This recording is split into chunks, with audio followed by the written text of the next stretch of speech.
This is the morning brief from the Economic Times.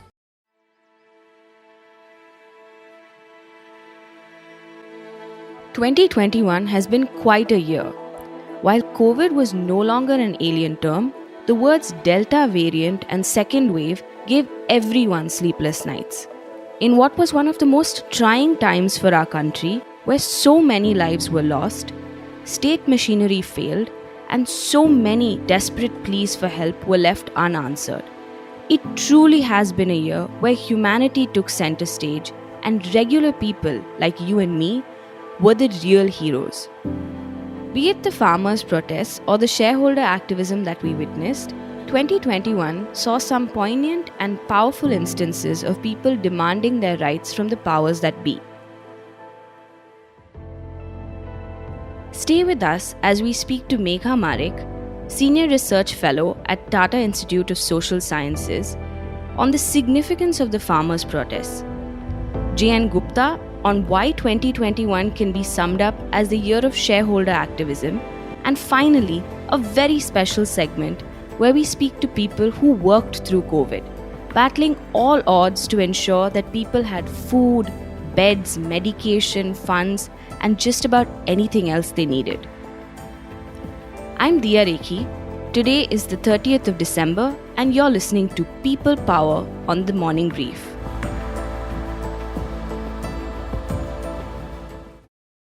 Let's start with the farmers' protests, which began on November 25th, 2020, when thousands of farmers, mainly from Punjab and Haryana, demanded that the 3 farm laws that had been enacted by the government in September 2020 be repealed, as they believed it was not in their interests. It's been quite a roller coaster since then. After a whole year of braving the biting cold and a raging pandemic, the Samyukt Kisan Morcha, or SKM, which is an umbrella organization of 32 farmer unions, earlier this month decided to call off its protest at New Delhi's borders. And the farmers camping at Delhi's Singhu and Tikri borders took out a victory march as they returned or began returning to their villages in Punjab and Haryana after a 15-month-long agitation that forced the centre to withdraw 3 contentious farm laws. Special arrangements have been made along the highways to greet these farmers as they head home on tractors, but there are mixed emotions as they remember their colleagues and family members who died during this agitation over the last 15 months. To me, it was fascinating that this movement transcended from being a protest to something much larger, something that had real-world implications. But to understand that, I wanted to ask Megha Marik what constitutes a social movement. Sociology has always sort of talked about social movements. It's a very integral part of it. We look at it from the perspective of informal interaction and connections between multifarious individuals who different groups, different organizations. It might be people who are engaged in political or cultural conflicts, anything of the sort. But binding all of these differences together is one kind of an identity. And in many cases, that identity aspect of it, whether it's gender or a caste or it's race, that is the binding, sort of the backbone for any movement in terms of sociology. With that context, I then asked Megha what makes this farmers' protest different. Farmers' protests specifically in India is not something which is very new. It has been going on for quite a significant amount of time. Now, talking about this one specifically, there are 2 very particular reasons, at least from what I understand. One is the fact that the timing, in terms of the larger context or the setting of it, and also in terms of duration. So it has been something which has continued for more than a year, and very consistently. The farmers have braved a lot of violent physical resistance. They have braved a raging pandemic. It's a very exceptional example of union and community assertion that they continued with the demands that they also feel are going to impact the larger population. One thing which I felt was very impressive is the fact that the structural management of maintaining the community force in the movement, where they had a rotational pattern, where they had prepared themselves with a year's worth of ration and food supplies, medicines, everything. It's remarkable in those terms. And who can forget those visuals of farmers singing and dancing and distributing food to protesters? It almost reminded me of a large family gathering. I know someone who covered the protests and she hadn't eaten her breakfast. She told me that the moment the farmers found out, she didn't even realize that she was being ushered straight to where the food was. They refused to talk to her till she had eaten. I see it as a part of a larger puzzle. Even at this very moment when we are speaking, there are student doctors who are protesting in Delhi. Even if you just move away from India and you look internationally, there have been social movements which have taken a charge specifically of the community way of life and community narrative with particular focus in the last 5 years at least. Globally, a lot of resistance is coming up.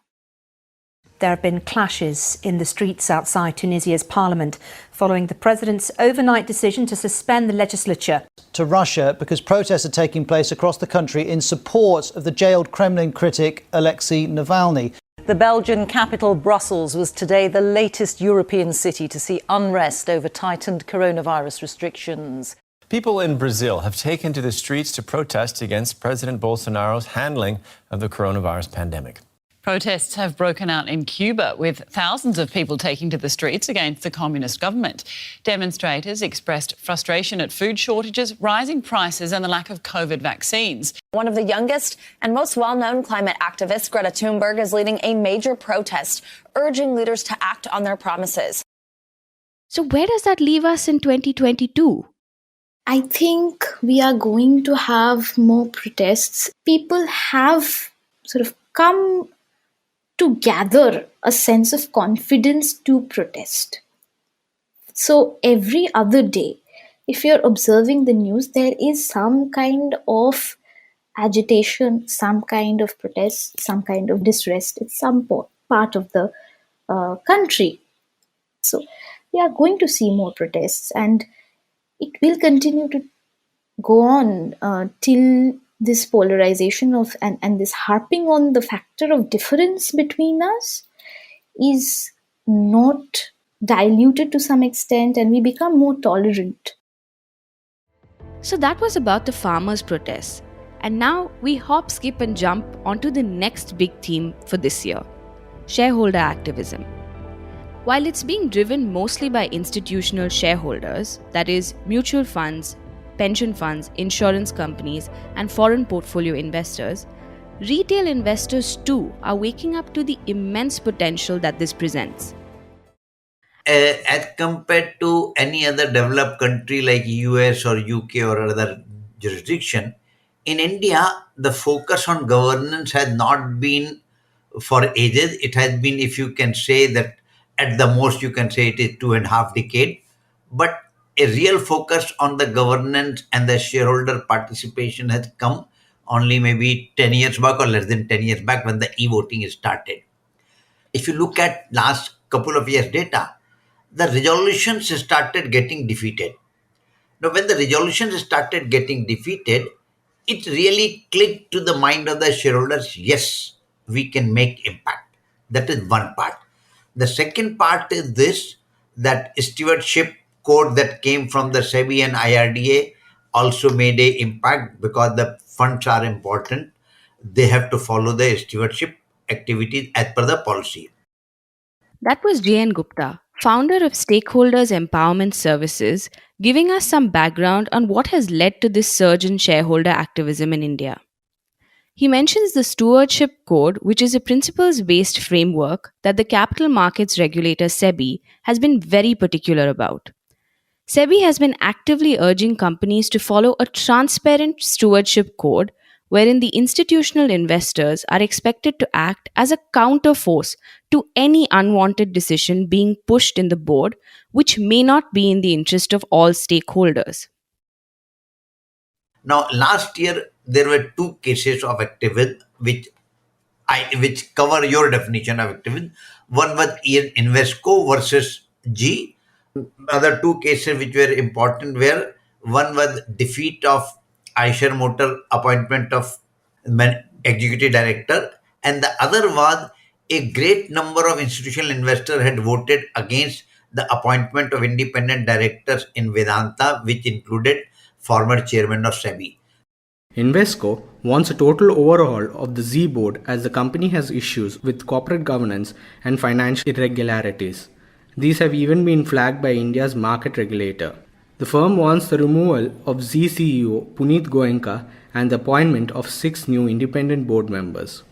Shareholders of Eicher Motors have rejected the proposal for Siddharth Lal's reappointment as managing director. Now, the shareholders cite a 10% pay hike proposal for Lal as a result for the down vote, especially at a time when the company's median hike is at 1% and net profit is down 8% in the last 3 years. In August 2021, an overwhelming number of Vedanta's public shareholders voted against a resolution to reappoint UK Sinha on its board. I would say that the most significant was this almost 70% of institutional investors voting against appointment of independent directors in Vedanta. I will tell you why. The GTV case, it is a one investor-led issue, whereas 70% of institutional investor voting in case of Vedanta is a issue where all investors, almost all investors had the same view. And the most important was that they had voted against the former chairperson of Securities and Exchange Board of India. That is, in my opinion, a litmus test for the whole governance thing, that whosoever you may be, if the shareholders are unhappy, they will vote against you. They will not go by your position. So now the most obvious question is whether any of this is making companies more mindful about the way they view their shareholders. I would say it is definitely happening. And I will give you data. When we started in 2012, if I wanted to talk to a company, I will pick up a phone and they will shut the phone on my face and say, "Who the hell are you?" Today, the companies want to reach out to us. Company wants to know what we are writing. That is one aspect. The second aspect is this, that we have a practice of issuing addendum reports based on input from the companies. And this year, we have issued 193 addendum reports on a 1100 reports that we totally did. So that is about 17%. So you can understand the 17% of the companies read our report, found issue with those reports and communicated with us. So that change has happened in that it has improved from 4% 3-4 years back to 17% today. I can certainly say that going forward, the quotient of corporate governance is going to improve year by year, day by day, because companies are now very much cautious and conscious of the fact that investors are reading, investors are examining, and people like us who are examining issue threadbare, our reports are read by investors, our reports are read by regulators, and action is taking place. Any company which till now thought that related party transaction can be done without shareholder scrutiny or they can bulldoze things, probably they will be in for a shock in, if not next year, next to next year, when the entire system stabilizes. More and more companies will improve in their governance, and that is the good days ahead. Farmers protest? Check. Shareholder activism? Check. And now we come to the final segment of today's episode, one that is heartbreaking and heartwarming in equal proportion. 2021 was a devastating year owing to the Delta variant. The second wave was dreadful and everyone lost someone dear to them. The sound of ambulances were more common than the chirping of birds. People struggled to breathe owing to the massive oxygen shortage. The medical system was overwhelmed and every other WhatsApp group, Instagram story, Twitter thread was flooded with pleas for help. Story here, and India is being ravaged by a second wave of COVID-19, which is accelerating faster than anywhere else in the world. I think ये जो emotional breakdown है हम doctors में अब सबको कोई ना कोई समय हो रहा है because we've not been so helpless, okay? So most importantly, please take care of yourself. Right now, COVID is everywhere around you. Amidst all of this, there were countless people who went beyond their call of duty and helped people selflessly. Here's presenting a few voices of people narrating instances of what relief work looked like through the second wave. Vinay Singh, a teacher by profession, has turned his car into an ambulance service and is helping COVID patients reach hospitals. Ahuja Residencies, a provider of accommodation solutions, is offering its space for isolation homes for COVID patients in Gurgaon, in collaboration with Max Healthcare. Many groups have now started providing oxygen cylinders free of cost to fight demand of oxygen cylinders. Delhi-based group named Hemkunt Foundation is offering one such helping hand. This local Muslim group in the temple town of Tirupati has its own ambulance, says it follows all protocol while providing a dignified final journey to the COVID deceased. In Mizoram, the 7-year-old boy gave his entire savings of 333 rupees to the COVID-19 task force in his village. When 82-year-old Salbha Uskar saw an ad in the newspaper about state government's effort to control the spread of coronavirus, she decided to donate 1 lakh rupees from her pension money. While in Prayagraj, 30 transgender people have come together to provide food and water to the homeless and daily wage earners. In Kerala, retired telephone operator Abdul Khader has given shelter to over 100 migrant workers. At Delhi's Greater Kailash police station, 3 women constables are stitching face masks and distributing them to the ones who cannot afford. Everyone has at least one COVID story. Here's mine. For anyone who's listened to a few of my episodes on the Morning Brief, you'd know that I'm a huge movie buff. Through the first wave, I started an initiative called Quiz for a Cause, wherein I organized a quiz for fellow Hindi film buffs and raised money to help different people and causes. This year, through the second wave, we managed to help Shakti Prashant, who tested positive along with his father and lost his father to COVID earlier this year. In December 2020, Shakti was on cloud 9 as he had received a full scholarship to do his master's in chemical engineering at a Canadian university. But after his father's death, being the sole breadwinner, his plans of studying were almost completely shelved until some of his classmates got together and ensured that he had enough money to take care of his mother. Let me also say that what looked impossible was made possible through everyone's efforts, and Shakti is now living his dream and studying in Canada as you listen to me. And there are so many stories that people have shared with us that truly reflect the triumph of the human spirit. Then there is Mahita Nagaraj, who is the founder of Humankind Global, that has actively been involved with helping people with leads on things like beds, medication, oxygen. On May 9th, her helpline received 20,000 calls. We asked Mahita to tell us a few of the most moving instances of kindness that she witnessed.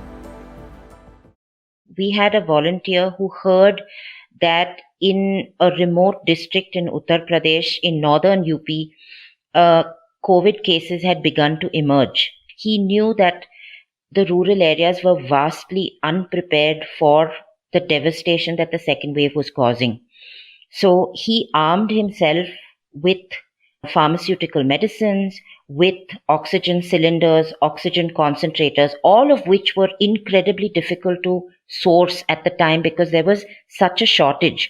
And one day before the need actually arose, he drove, I think, overnight, close to 150 kilometers in just one night, and took his Maruti van and parked it in the public health center and offered not just everything he'd brought free of cost to people in and around those particular villages, but also his services as a volunteer, checking oxygen levels, going door to door, checking whether people were quarantining, were in need of isolation, or were in need of much more serious medical support. Similarly, in Bombay, we had somebody who was able to source a very particular COVID medication only in Thane. And the person that required it was, I think, 1.5 hours away by road. And no movement was being allowed because it was in the middle of the lockdown.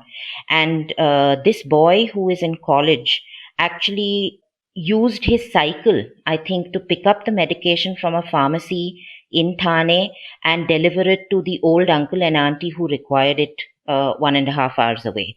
In Andhra Pradesh, in Vishakhapatnam, there was a couple who was affected by COVID and they needed to go into hospital. So they had an 11-year-old boy who they needed to leave alone at home. Now, because he was under isolation, having been in direct contact with his COVID-affected parents, he could receive no physical help from anybody he knew. So no family, no friends, no neighbors, nobody could look after him. So we had a group of volunteers who would video call him on WhatsApp and teach him to make Maggie in the microwave, to sort of heat up milk and make himself cereal. And we had somebody who would go and deliver food to him a couple of times a day till family came and rescued him from, from his solo isolation in his apartment. What if I told you you could use a dating app not to find a date, but to find a blood donor? Sounds intriguing, right? I thought so too. I spoke to JN Gupta, who is a third-year medical student who leveraged the swipe right philosophy to generate a database of around 700 blood donors. Listen to one instance that will truly make you believe that there's good in the world. There was this one incident that I could never forget. AB negative is a pretty rare blood group. It's very, very hard to find. Even in our whole database, we only had maybe 1 or 2 donors of this blood group, and they were living really, really far away. We got this SOS call around, I think, 2 a.m. and it was basically this husband and his wife was going into labor, and he was like, I really, really need AB negative blood. I just need 2 units. So I basically needed 2 people to donate. And I think we stayed up for 2 hours on every single dating app. All of my friends, we were just sitting and like swiping. We finally found somebody, and he was really sweet about it. And he took his mother with him because she was the same blood group. They both left at 6 a.m. So he basically, just woke up his mom. He was like, we have to go right now. Let's leave. He took his mother, went and donated, and the delivery was successful. And I was like, the parents were just so grateful. The number of times they called and spoke to us, like it just really like got to us, and we were just so happy that we were doing what we were doing. Similarly, Nishant Mehta, co-founder of India Fights COVID, organized for plasma donors in addition to a number of other emergency services through the second wave. A chartered accountant by profession and someone who dabbles in a number of businesses, he leveraged his network of travel agents and transformed them into COVID warriors. Listen to him recount the horror of getting oxygen and beds through the second wave. During the COVID wave, what happened was at 2 o'clock in the night, we got a message for an oxygen bed. That guy was actually traveling and trying to find a bed desperately in Delhi. And I'm sure you guys know how Delhi was during that time. The worst affected area was Delhi. 2 o'clock in the night, we are trying to call hospitals, and through all the channel, all the network, wherever possible, we can find a lead, get an oxygen bed available. We used to call, the team used to call. And finally, we managed to get a bed. We called him up. He went and he said, he went to the doctor, he went to the hospital, and he managed to get his mother saved because of one network oxygen bed, which was like crazy to get it. And it's still an incident which is still fresh in my memory, that even at 2 o'clock, you're happy to save. And I had a very peaceful sleep that night. Because I feel when you save a life, you feel so relaxed, so peaceful. And that's the best sleep I can actually get in my entire life. Food is something that so many people struggled with through the second wave. Entire families tested positive, and the exhaustion that comes with COVID is enough to knock you out for some time. What started off as a one-off opportunity to help someone in need became a full-fledged app with numerous volunteers cooking home-cooked meals and getting them delivered to COVID-affected patients. That's how Meals for Madras was born, and here's Deepthi Tanikela, who was among the people who spearheaded the initiative, to speak about a particularly serendipitous incident. I remember sending out food to this little girl. There were so many children who, because their mothers and fathers were affected. Who's going to take care of them? Who's going to give them like nice pasta or curd rice, chapati? So many of us, including me, we would write these notes to them saying smiley faces and all. One of the radio channel called up saying that, hey, we wanted to just talk to you. So we create awareness among Meals for Madras in Chennai. And I said, please go ahead. And half the way through the interview, this lady, this RJ said, I am the mother. She's like, you gave food to my daughter, who is about 2 years old. She said, here I was affected, by this. And I didn't know. I mean, at the end of the day, a parent wants the child to, have 3 meals. And she said, it came from your house.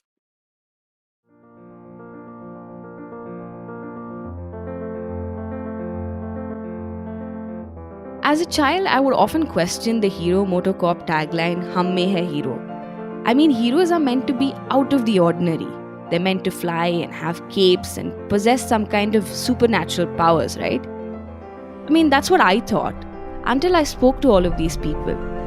You'll be surprised at how many people around you would have done extraordinary, hero-like things through the second wave. And maybe this will serve as a reminder that you too are very much a hero, capable of much more than you'd realize. With talks of an impending third wave, all we can do is hope that no heroes have to reach out for their invisible capes in 2022. I'm Diya Rekhi, and you are listening to People Power on the Morning Brief. This was the 4th episode in our special year-ender series that explores the biggest themes of 2021. Producers for this episode were Anirban Chaudhary from the Economic Times and Saundarya Jayachandran from Awaaz. Sound editor Swati Joshi from Awaaz. Executive producer Arijit Burman. The Morning Brief airs on Tuesdays, Thursdays and Fridays. If you liked this episode, do share it on your social media. Send your feedback to themorningbrief@timesgroup.com. Credits for all external sound clips used in this episode have been mentioned in the description.